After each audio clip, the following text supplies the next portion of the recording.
negosiasi untuk langsung terjun ke depan tertib yang dipimpin oleh Kasat Komandan. Kami dari Polres Aceh Jaya mengimbau kepada adik-adik dan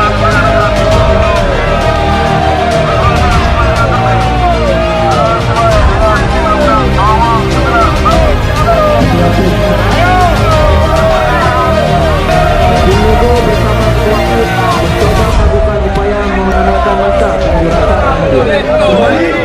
Jaya Sudir.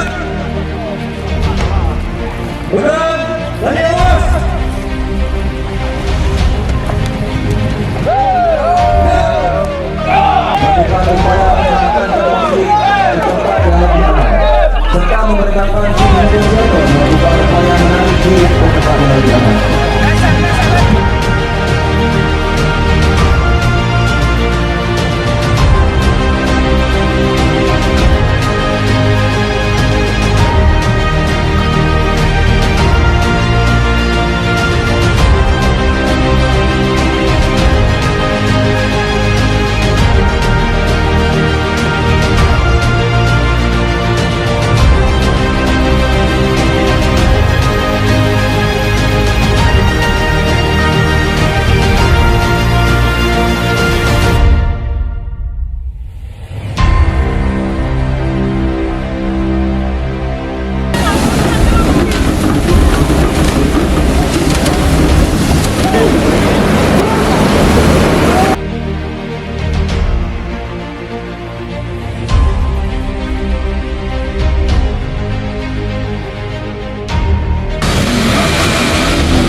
Kita saksikan bersama-sama peloton PH Brimob melakukan penebalan pada sisi kiri dan kanan peloton PH Brimob.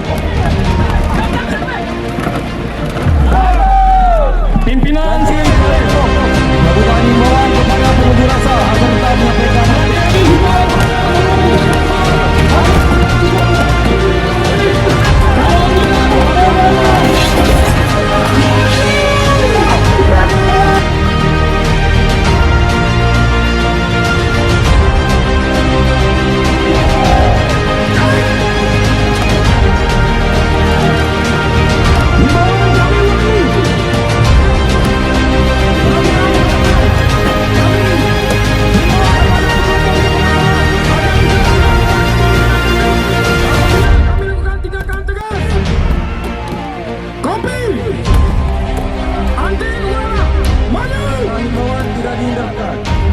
maka memerintahkan kota BH untuk melakukan sikap tembak persiapan.